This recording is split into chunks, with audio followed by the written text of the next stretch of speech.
pero antes de ello quiero hacer una corta presentación para justificar esta introducción y la presentación del Power, y es, digamos, como tesis que quiero plantear de inicio. Primero, la educación tiene que ver con el entorno social, político, cultural en el cual nos movemos. Es decir, nos oponemos a una concepción de la educación a los fenómenos políticos y sociales que actualmente estamos viviendo. Lo digo porque tuve mucha discusión en la Universidad Pedagógica, precisamente cuando oficié en la decanatura, sobre una idea de la pedagogía y la educación como si una simple técnica, como si fuera simplemente procedimientos de relación maestro-alumnos o maestros entre sí mismos desarrollando comunidad educativa, pero por fuera de los debates contextuales de época. Entonces, por decir algo, se citaba a Vygotsky como una técnica, tiene que producir tanto en tal edad o tiene que desarrollar tal capacidad cognitiva el niño en tal edad, o Piaget más o menos como si fuera lo mismo, pero se dejaba de lado que Vygotsky es el planteamiento educativo de la Revolución Rusa, para poner un ejemplo.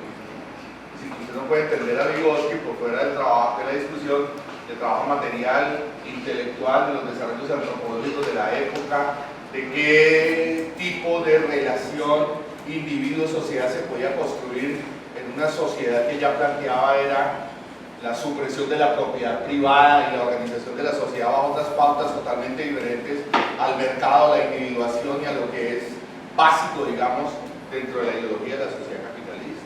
Entonces decía Piaget también, el niño tiene que desarrollar tal concepción y en tal periodo, a los 6-7 años, tiene que desarrollar capacidad cognitiva, etcétera, etcétera, porque la representación tiene que llegar al punto y se asocia con una discusión psicológica y demás. Resulta que las mismas universidades norteamericanas que venían desarrollando prácticas pedagógicas desde los años 40 han mostrado que Piaget en las comunidades negras, en las comunidades afro, de muchas zonas del mundo, en las comunidades asiáticas, donde todavía no existe el concepto de individuación y dinero, pues no sirve desde el punto de vista de la forma de desarrollo de representaciones, porque, por decir algo, el nivel de abstracción al que supuestamente es virtuoso que llegue el niño a los 6-7 años en la sociedad capitalista, relacionado al equivalente general del dinero y la abstracción del dinero, pues lleva un concepto de matematización, por decir algo, un concepto de abstracción donde usted dice árboles A, bosque sigma de A, pero resulta que árbol para las comunidades negras es vida, amor, río, comunidad, y por lo siguiente usted no puede aplicar un esquema individual urbano de sociedades capitalistas occidentalizadas ya del desarrollo de la segunda posguerra, no lo puede aplicar igual en una comunidad afro o en una comunidad indígena que tiene otras formas diferentes de ideologías, de simbología y sobre todo de propiedad y de formas de interacción social, vuelvo a insistir, totalmente diferentes al que el individualismo occidental. Lo coloco porque este es un punto de discusión central en todos los debates a propósito de educación. Creo y parto del concepto que entonces la educación tiene que ver con el entorno social, las relaciones sociales, es decir, que la base material sobre la cual están construidas las sociedades determina, no mecánicamente, no a nivel de la famosa teoría del espejo, pero sí determina pensamiento, formas de organización, cultura y demás. Esto para entrar con el tema propiamente de la globalización. Es decir, que la educación ha sufrido, a partir de la globalización que la ubicamos más o menos hacia inicios de la década del 80, pues para eludir discusiones sobre si era el 70 o no, pero para ubicarla en el contexto de los años 80 en un profundo cambio social y cultural que ha vivido la sociedad capitalista a nivel promedio internacional. Al mismo tiempo que apropia el trabajo colectivo, degrada al trabajador, porque lo estandariza y lo obliga a tareas rutinarias, porque el trabajador ya no tiene capacidad creativa ni capacidad de diseño, porque el trabajador recibe un manual y tiene que trabajar obligado con relación a alguien de afuera, pierde su capacidad creativa y de diseño. Lo que dice Marx, pierde lo que la humanidad ha construido desde su génesis en la historia antropológica del trabajo, de la subsistencia, de las relaciones comunitarias, que le permitió desarrollar capacidad de diseño, capacidad de prevención de diseño. Lo que alguna vez el mismo Marx planteó: ¿cuál es la diferencia entre el ojo del águila y el ojo humano? El águila puede ver mucho más biológicamente, pero el ojo humano tiene la capacidad de proyectar. Mientras que el águila está viendo la presa, simplemente cómo le cae, el humano está diciendo voy a comer a tal hora porque eso significa para mí una organización de tiempo, porque significa para mí familia, afecto, lo puede proyectar 4 o 5 horas antes. La cultura y la construcción cultural de alguna manera le da la posibilidad de recrear y producir este tipo de conocimiento. La particularidad es que con la división del trabajo, es decir, que la diferencia entre el trabajo artesano y el trabajo en la fábrica moderna es que en la fábrica moderna el trabajador es cercenado, es castrado, es obligado a, no construye, no diseña, no hay creación. El artesano, cuando iba a hacer un violín, sabía de música, sabía de cuál era la mejor madera, gozaba con el trabajo. El trabajo moderno es un trabajo rutinario, impuesto. Esto es muy importante para lo que después apareció como los métodos toyotistas, o primero fordistas y luego toyotistas del trabajo, que terminaron también en los estándares educativos, en toda la sociología norteamericana y todas las formas de desarrollo de interpretación educativa norteamericana, sobre todo en la segunda posguerra. Un punto de partida, esto es muy importante para la educación. ¿Por qué? Si usted toma los manuales del Banco Mundial, si usted toma los manuales de la OMC, la justificación de la OMC, pero sobre todo en el último periodo la OCDE, que nos han presentado como, digamos, la institución reguladora transnacional, ¿ya? Yo dejo de lado caracterizaciones sobre esta institución, vuelvo y digo porque me salgo de lo que me interesa presentar. Pero digamos, estas instituciones internacionales que tienen un fuerte componente corporativo, o sea que son controladas directamente por capital transnacional. Si usted ve los discursos, dice: como ahora se reorganizó el trabajo a nivel transnacional, hay que desarrollar competencias laborales diferentes, de acuerdo a la capacidad de inversión de las empresas y las espacialidades que van creando en la reorganización del mundo del trabajo. Léanse en el manual del Banco Mundial de 1998-99 sobre educación. Usted tiene que hacer reorganización de lo que se llama competencias, y aquí hay otra discusión que es muy importante, que la toco más adelante, estoy en lo introductorio, y es: la globalización parte de una epistemología concebida por mercado. Es decir, el mundo ya está dado, usted no lo discuta. La clave de eso fue Fujimori, perdón, cuando nos dijo en el año 92, puede que de la democracia liberal con este sistema tenga problemas, pero es el único posible. O sea, el posibilismo de lo que aparece como triunfante hacia el 92 en el marco de la caída de la ex Unión Soviética y el surgimiento de las nuevas reorganizaciones imperiales y de mercado, en el contexto de lo que estoy tratando de explicar, llevan en el trasfondo un discurso bastante problemático que nos obliga a una discusión crítica, y es: ustedes pueden discutir lo que quieran, pero la sociedad fatalmente está definida por mercado, competencias, ofertas y demandas, eficiencia, competitividad. Es decir, el programa del neoliberalismo vuelto interpretación del mundo, la posibilidad del poder, una vez caída la ex Unión Soviética, que se expresa en mucho corporativo y dinero, convertido en la posibilidad de la interpretación ideológica, cultural y por sobre todo educativa, que es lo que me interesa presentar aquí. No sé si ustedes conocen toda la discusión a propósito de competencias que se da en ese momento. Es decir, la reorganización a propósito de competencias, las cumbres internacionales, puedo citar 3 o 4 de ese periodo, precisamente 92-93, sobre la reorganización de la educación. Ya dejamos de hablar de modelos pedagógicos anteriores y pasamos a el tema de las competencias como el eje valorativo del conocimiento mínimo estandarizado en los procesos de reorganización de la inversión a nivel promedio internacional. ¿Ya? Pero eso tiene una particularidad adicional. Si usted toma los manuales de competencias, no quiero citar uno porque pecaría, ¿no? Usted lo puede encontrar en la PROAL, usted lo puede encontrar en los debates de competencias, no solo a nivel promedio, estándar, Banco Mundial y demás, sino también los que se usted los puede encontrar en el documento CEPAL de 1993 para América Latina. Usted toma todos esos, digamos, esos documentos, tiene otro problema adicional. Claro, usted hizo internacionalización del trabajo, pero esa internacionalización del trabajo es desigual. No es lo mismo un país que está produciendo materias primas como Colombia que un país que necesita analistas simbólicos como Estados Unidos, como Japón o como China, que está ahora en una carrera tecnológica. Luego usted tiene que tener educación estandarizada, competencias, porque la inversión se lo exige, y exige un tipo de formación laboral que de alguna manera refleje las necesidades. Si en Colombia, este es un tema complicadísimo, vuelvo a decir que amerita la crítica. Discuto mucho con compañeros de trabajo, sobre todo cuando estuve en el tema educativo y la pedagógica, que hablan de competencia por fuera de todo este contexto.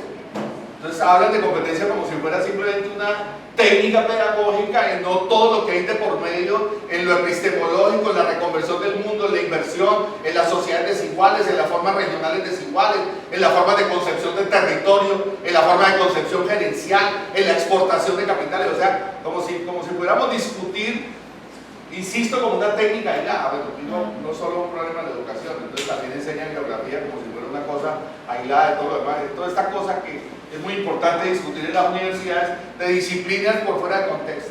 Bien, pero está desarrollando esta idea. El Banco Mundial dice entonces hay competencias desiguales. Aquí vino un tipo especialista, un señor, perdón, especialista en todos estos temas de la nueva gerencia y tal, y dijo lo que dice el Banco Mundial en 1998. Hay competencias desiguales. Si ustedes van a producir bien café, si ustedes van a producir bien flores, si ustedes van a producir bien petróleo, ¿para qué diablos van a formar analistas simbólicos? Es decir, la competencia tiene que seguir la capacidad del entorno inversionista y productivo de un país. Las competencias son desiguales. Por consiguiente, a desigualdad de inversión y a desigualdad de capacidad de conocimiento, usted establece competencias desiguales. Eso, a mi modo de ver, es criticable al máximo. Es decir, es aceptar que a la pobreza económica sigue la pobreza cultural. Eso es aceptar que los modelos educativos tienen que seguir una periferia desigual integrada por vía de una capacidad de inversión transnacional que es de otra manera. Es decir, si el país quedó condenado a la producción de extractivismo, produzcamos los trabajadores y produzcamos los modelos pedagógicos del extractivismo. Si el país va a dar para 5 bancos o para tantos técnicos, produzcamos para esa técnica, no produzcamos en general para lo que es el pensamiento y lo que debe ser el derecho de los jóvenes a acceder al conocimiento cultural por vía de lo que la humanidad ha construido en todo su periodo, en la cual empezó a concentrarse en la tierra, digamos, en su sentido general. Eso es los modelos educativos del Plan de Desarrollo del Ministerio de Educación actual. Para no dejar esto simplemente en punta, se llama pertinencia. Son los modelos de pertinencia, que ya en el caso del Plan de Desarrollo los diseñan también por vía regional y territorial. Ya fragmentan el país. En el Plan de Desarrollo hay un nuevo ordenamiento territorial estandarizado. Entonces una señora, ella nos dijo en un debate, pero si es que un trabajador va a manejar el clúster de un carro, ¿qué le interesa saber de Quijote? ¿Qué le interesa saber de pintura? Él lo que tiene que saber bien es manejar el clúster de un carro, punto. O sea, la idea de competencia como una cosa funcional al trabajo puntual, quería graficar eso también en el momento que hablé de articulación y demás.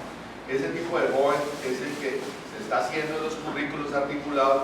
Yo creo que nosotros como educadores, como pedagogos, pero también como ciudadanos, tenemos una gran responsabilidad en debatir el tema de la pertinencia, la articulación y esas formas laborales como se produce.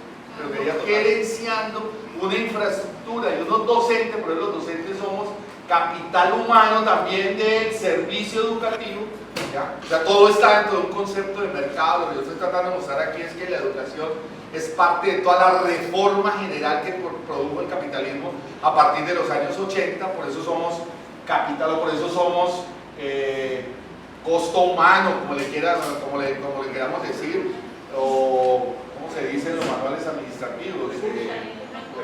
Recurso humano, exacto, recurso humano. Como recurso humano a la manera del mercado. ¿Ya? Estoy hablando muy alto. Bien. Entonces, ¿qué es lo que quiero decir?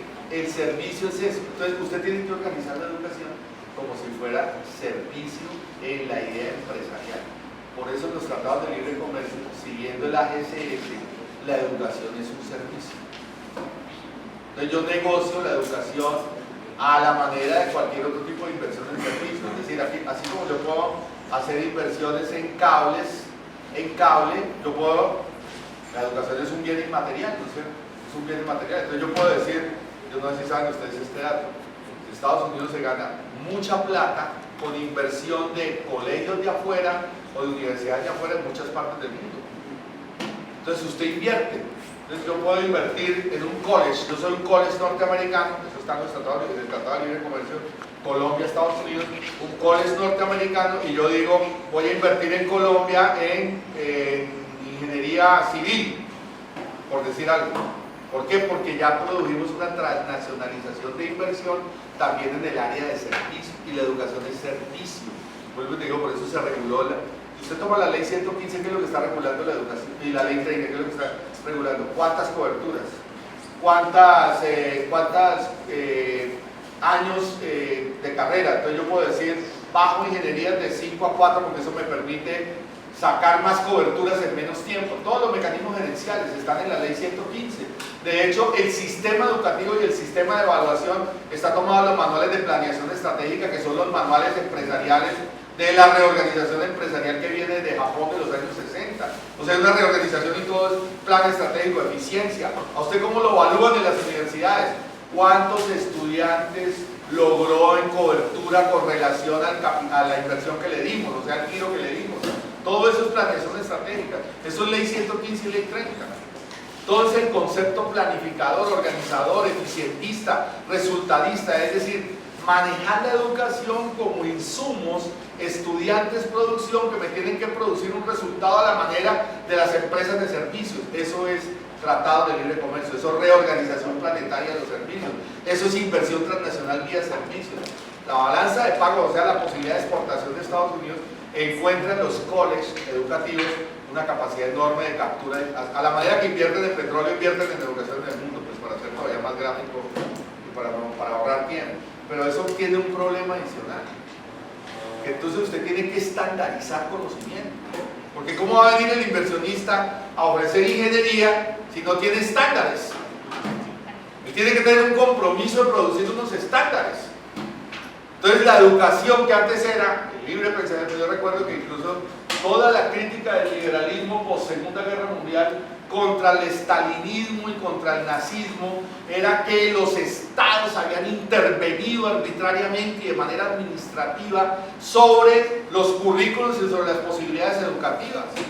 Y todo el debate estaba aceptado incluso en la evolución científica, en todo lo que es el planteamiento de ciencias sociales a partir de la Segunda Guerra Mundial. Era el rechazo a la posibilidad de que el Estado interviniera y que de alguna manera se convirtiera en poder administrativo en contra de el libre albedrío de los docentes, la capacidad investigativa, la capacidad creativa, digamos, el construir por fuera de un imperativo categórico del Estado. Se cogen todos los discursos de las ciencias sociales de los años 50, 60, ese es el debate. ¿Ya? Y ahora nos salen con que hay que estandarizar la educación por vía de internacionalización, que es el Estado administrando el currículum y diciéndole al docente: usted tiene que hacer esto para que venga el inversionista. Perdón, he hablado mucho esta semana, pero se entiende más o menos la lógica de lo que es. Entonces el currículum deviene en estándares. Esa es una discusión que yo tenía con los docentes de la pedagógica. Ustedes van a aceptar entonces que lo que enseñan en el aula no es lo que ustedes consideran que es virtuoso de acuerdo a su capacidad profesional, sino que ustedes van a enseñar lo que les dice el manual de estándar para cumplir con la transnacionalización. Ese es el debate. Es decir, que terminamos nuevamente en una regulación administrativista, pero ahora por vía de garantía de la inversión y homogenizaciones culturales por vía de las necesidades de la inversión. Recuerden que a partir de ahí la reestructuración transnacional por vía de inversión. ¿Qué es lo que estoy tratando de mostrar? Que la globalización corporativa le impuso a los estados el que quitaran el control sobre ese dinero, y eso terminó convirtiendo en que las divisas hoy son un negocio privado, son un negocio privado y por consiguiente se mueven por lógicas privadas. Hoy el precio del dinero con relación al dólar no lo define el Estado, lo definen los particulares. ¿Qué importancia tiene eso en educación? Me dirán ustedes, pero eso es una locura. ¿Qué importancia tiene eso? Mire, por devaluación, nosotros teníamos una deuda externa en 50.000 millones de dólares en enero del 14, hoy ya está como en 100.000, pero la dejo a datos del 50.000 para que vean las implicaciones que tiene eso. 50.000 millones de dólares, pero resulta que los contratos en dólares hay que pagarlos a peso del día. Entonces usted tenía 50.000 millones de dólares a 1.800 pesos en enero del 2014 y hoy están a 3.300. O sea, a usted se le aumentó la deuda externa en el 70% por dólar con relación a lo que era hace año y medio. ¿Sabe qué implicación tiene eso? Que el año entrante vamos a tener que pagar 8 billones de pesos solo por devaluación. Solo por devaluación. O sea, los inversionistas ellos mismos, cuando esto es rentable se van, cuando no es rentable se van, y cuando es rentable vienen. Ahora se están yendo porque es más rentable pasarse otra vez a Estados Unidos y todo lo demás, ¿no es cierto? Y nosotros aquí sentados estamos perdiendo 8 billones de pesos. ¿Sabe cuánto es 8 billones de pesos? 2 años y medio de todo lo que le dan a la educación pública en Colombia. La educación pública le dan en Colombia 3 billones de pesos al año. La Universidad Nacional le dan 500.000 millones de pesos, que es la que más le dan. Yo me imagino que la de los todo está más allá de 50.000 billones. 50.000 millones. Compare usted 50.000 millones al año contra 8 billones solo por especulación financiera, o sea, solo por movimiento. Eso es corporativo, es decir, convertir lo que antes era dinero público y servía para apalancamiento de inversiones, el negocio del mercado de divisas que entra y sale de acuerdo al confort del negocio y a la especulación, y que terminamos pagando en lo que nos está diciendo ahora, una reforma tributaria de 3 puntos de IVA. Ese es, digamos, el marco de la globalización. Entonces nos van a decir que no hay plata para educación. Entonces la Universidad de Tolima está sin que les paguen desde noviembre. Pero hay plata para pagar los 8 billones que vamos a perder solo por la especulación. Creo que aquí hay un gran debate, es decir, podemos aceptar que en las condiciones de precariedad del país, que está el país, cuando nos están anunciando 3 puntos más de IVA, nosotros podemos aceptar acríticamente que se mantengan esos contratos y esa forma de transacción y de negocios internacionales por esa vía. Entonces el primero es el empresarial, el segundo es el financiero, y les decía que ahora no solo eso, sino que Goldman Sachs es una calificadora de riesgo, porque Goldman Sachs depende de grandes bancos, pero resulta que Goldman Sachs la consultan los inversionistas. Entonces Goldman Sachs nos ha dicho que si no hay reforma tributaria, le colocan a la deuda pública una cosa que llama calificación de deuda basura. Título basura significa que los títulos del Estado colombiano terminan valiendo muy poco y que para endeudarnos nos van a cobrar 4 o 5 veces más que el promedio de tasa de interés que nos cobraban ahora, porque en ingeniería financiera el riesgo paga. Entonces, como Colombia se va a volver riesgoso para invertir, nos van a decir que tenemos que pagar mucho más por endeudamiento que lo que estamos pagando ahora.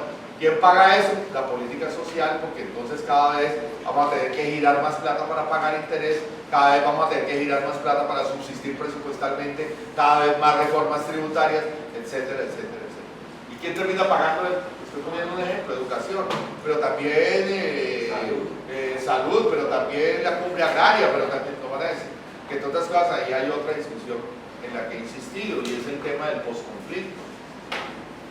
¿Y dónde va a salir la plata del posconflicto? ¿De dónde va a salir? Hicieron una bulla enorme con 450 millones de dólares que dio Estados Unidos, 450 millones de dólares. Es absolutamente irrisorio.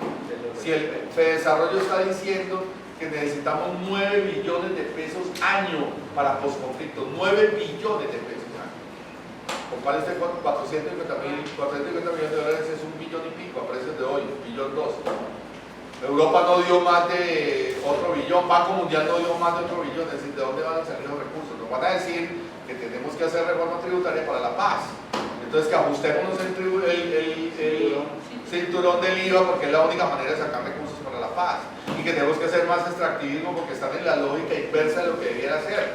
Es decir, se cayó el precio del petróleo, entonces están diciendo que hay que aumentar la producción, o sea que hay que devastar más territorios para que ahora con volumen compensemos precios. Pero resulta que es la lógica invertida, porque precisamente los precios están baratos porque hay mucha producción en el mundo. O sea que nosotros estamos haciendo al revés de lo que incluso racionalmente desde el punto de vista económico se debiera estar haciendo. Pero eso significa en educación, organización corporativa territorial, articulación, cambios de pertinencia, etcétera, etcétera. Es lo que quiero tratar de mostrar, o sea, más allá de lo económico, y más allá de simplemente la parte económica. Pero, insisto, digamos, la globalización le da una impronta bastante corporativa. Bien, ¿se ha entendido más o menos hasta ahora?